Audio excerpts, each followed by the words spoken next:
girl just put in a drop of eye drops that cost 9.9 yuan, but when she opened her eyes, she was terrified and broke into a cold sweat. She saw everyone in the class staring at her, thinking there was something dirty on her face.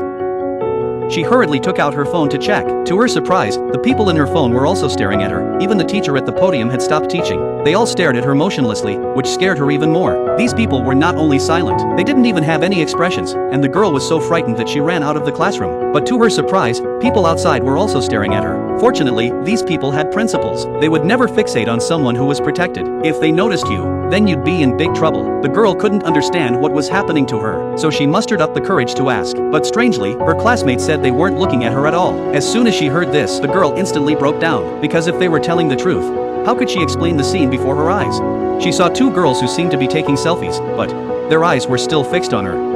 Even the main characters on TV were staring at her expressionlessly. This absurd scene almost made the girl choke. The next day, not wanting to be stared at